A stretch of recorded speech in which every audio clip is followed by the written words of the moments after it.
Questions for reflection. Our first reading is taken from the prophet Isaiah. Throughout Advent, we will hear often from this prophetic book. The translation we are hearing uses the term seedling.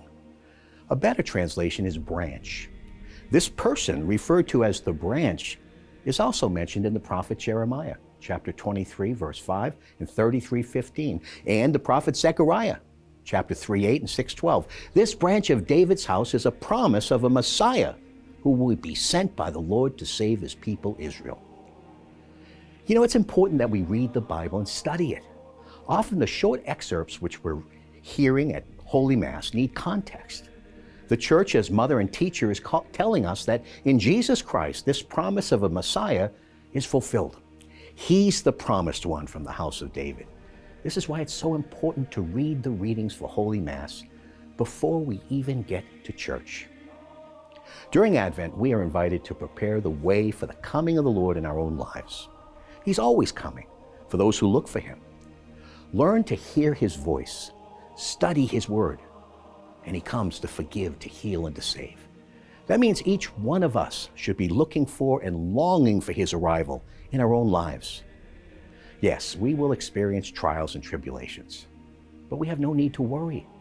The Lord walks through them with us, and because he has come and offered himself for each one of us, we are saved from eternal death. Once we have been raised up to live in the New Jerusalem, we will not suffer or fear anything, for God's protection will be perfect and absolute. No fire nor storm will harm us. In our responsorial psalm, David prays for the peace of Jerusalem. He pledges to pray for the peace and well-being of all of his brothers and sisters in the covenant.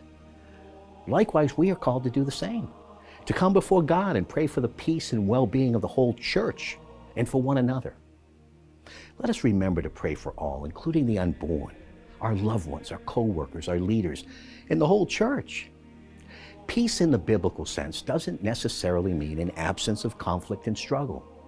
It entails a right relationship with God, and when that is in place, we have peace even in the midst of conflict and struggle. Our reading from the Gospel of St. Matthew reminds us of the encounter between Jesus and the Roman centurion. The Roman centurion asked Jesus to come and heal his servant who was gravely ill.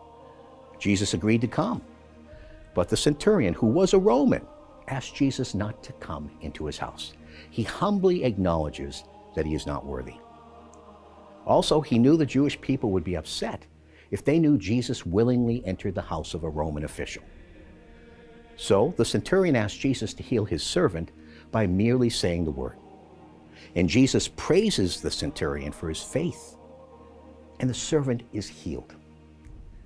The words of this centurion, with a modification which opens them up for us all to be included, are now a part of every Holy Mass. Right before we receive the Holy Eucharist, the body and blood of our Lord Jesus Christ, we say, "Lord, I am not worthy that you should enter under my roof. Only say the word, and my soul shall be healed." Jesus hears us, comes into our house, into our whole person, and takes up his residence within us. The faith of the centurion moved Jesus. How about us? If Jesus were walking with us today, would our faith move him? He is walking with us today, and he's looking for our responses of faith every moment. Jesus also uses this encounter to explain that many from the east and west will be invited to the kingdom of heaven. We've witnessed this fulfilled today. God's people come from all nations on earth, a testament to the power of the gospel to save all who believe. The folks who witnessed the exchange between Jesus and the Roman centurion would not have expected Jesus to actually respond to him, let alone visit his house. Definitely not to heal his servant, but he did. But Jesus is showing them that it is faith which he's looking for, not some reliance on being in the covenant by virtue of birth. We will not enter eternity with the Lord simply because we were baptized into the new covenant and sealed in his blood.